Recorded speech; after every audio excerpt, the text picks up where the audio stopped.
It's about the questions. The moment of discovery is the discovery of the right question. And for advisors, the moment of discovery will be when you discover the questions that work for you. Do you know that conservative can actually be aggressive? You get to be 65, you got a couple $1,000,000 in a lifestyle, and you say, I want it all in bonds because I want it to be safe, and I'm a conservative investor. I just retired. How long did your parents live? 112. How do you like to live? Well. When do they run out of money? When do they run out of money? 81, 82, 83? You do the calculation, they're going to run out of money.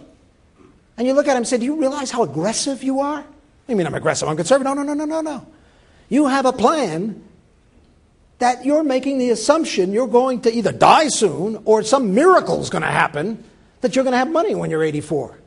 Because based on any reasonable calculation, you are being incredibly aggressive in your plan, even though it seems like you're being conservative. Does that make any sense? And I say, now I have a question for you.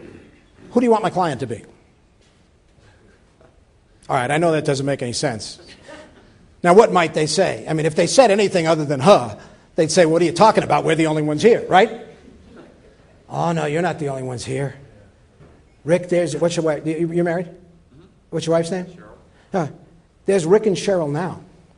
And you know, the truth is, Rick and Cheryl probably don't need me that much right now. Making a good living. You're fine. But then there's Rick and Cheryl in 30 years when they retire. That's another Rick and Cheryl. Maybe that should be my client. How about Rick and Cheryl's children, or Rick and Cheryl's charity, or Rick and Cheryl's whatever it is? That's my client. Now, if he tells me that the client is Rick and Cheryl 30 years from now when they retire, and I come up to their house and they've got a new Porsche and a new kitchen, we need a conversation. Because they're messing with my client. And I got to tell them, you're messing with my client. You tell me who the client is, and I'm going to defend that client. Who's my client? It's a way to get them to really set their priorities and to give you license to challenge them when they mess with their priority. Anybody here have an issue with somebody with concentrated stock, or it could even be an untouchable asset? We're in the land of untouchable assets right here. You look at the balance sheet of somebody who's lived in Aspen for 40 years. They've got $800 in cash and a house worth $4 million. A shack worth $4 million. Or you'll meet somebody with a software company or a UPS truck driver that's got $5 million or $10 million or $100 million in a concentrated stock, and it's all sitting in one company. Ever see it?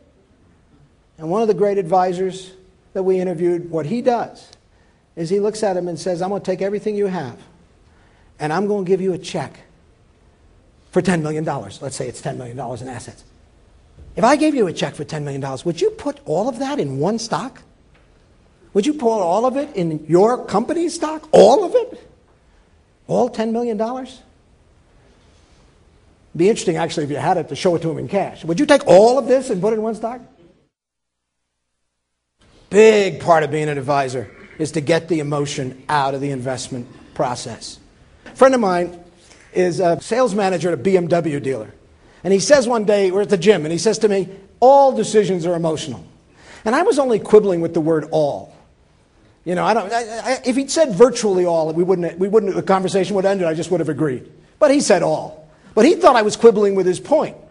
So he proves it, quote unquote, proves it by telling me a story of an engineer who came in, medical device scientist, salesman too, but a medical device scientist, selling heavily technical medical devices to heavily technical people at hospitals. Got it? And he walks in and says, I'm going to buy this $80,000 car, but I want you to know this will be a rational decision. I'm a rational man. I will analyze this every way. I'll look at all the specifications. I will compare everything. I'm like, blah, blah, blah, blah, blah, blah. It's got to be red. And I will continue to do everything very, very analytical. It's got to be red.